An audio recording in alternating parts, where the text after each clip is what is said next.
आपको पता चल गया कि देश का मुसलमान हमारा साथ नहीं दे रहा। हमने हथकंडे अपना लिए, हमने आरएसएस की नीति अपना ली, हमने डंडा अपना लिया, दंगे हो गए, लेकिन मुसलमान हमारे साथ आने के लिए तैयार नहीं है।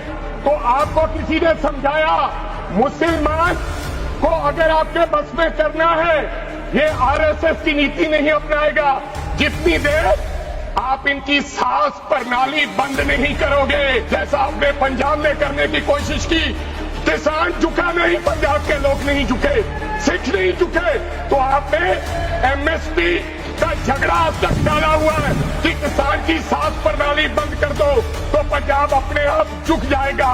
अगर वक्फ बोर्ड नहीं छीनोगे, अगर जमीनें नहीं छीनोगे, तब तक मुसलमान आपके सामने झुकने वाला नहीं है। जानबूझ के मुसलमान को मारना चाहते हो, जानबूझ के इस देश में मिनॉरिटीज को खत्म करना चाहते हो। आपको लगता है पहले मुस्लिम मारेंगे, फिर सिख मारेंगे, फिर क्रिश्चियन मारेंगे, ये आपकी सोच है। मैं सरदार हूं, मैं सरदार हूं, और ऐसी कई उदाहरणें हैं पंजाब के अंदर। अगर किसी मुस्लिम के पास कब्रिस्तान नहीं था तो सरदारों ने अपनी जमीन देके कब्रिस्तान बनाए। ये कौन सा अधिकार है कि मैं किसी को चीज दान देना चाहता हूं? और इसको कौन बताएगा? रिजू साहब ये बताएंगे कि ये प्रैक्टिसिंग मुस्लिम है या नहीं है। आज गृह मंत्री साहब ने कहा गवर्नमेंट प्रॉपर्टी पर किसी का अधिकार नहीं है, पंचायत की जमीन कोई दान नहीं दे सकता है। मैं आपको इसके पीछे लोचा क्या है, इसके पीछे छुपा हुआ राज क्या है।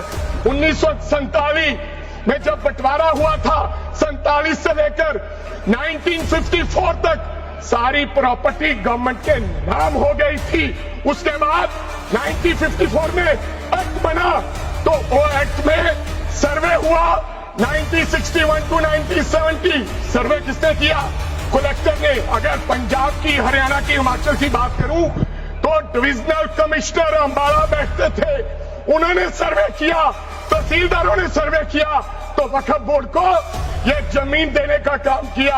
अब क्या होगा? जैसे राहुल गांधी कर्नाटक में भाषण देते हैं, गुजरात में मुकदमा दर्ज होता है, सजा हो गई। गवर्नमेंट की प्रॉपर्टी तो 1947 और 1954 में तो सारी प्रॉपर्टीज गवर्नमेंट की थी। अब एक बंदा खड़ा होगा तो वो कहेगा कि यहां पर ये गवर्नमेंट की प्रॉपर्टी है, डिस्प्यूट होगा, तो आप वक्फ बाय यूजर का अधिकार खत्म कर दोगे कि ये तो जमीन गवर्नमेंट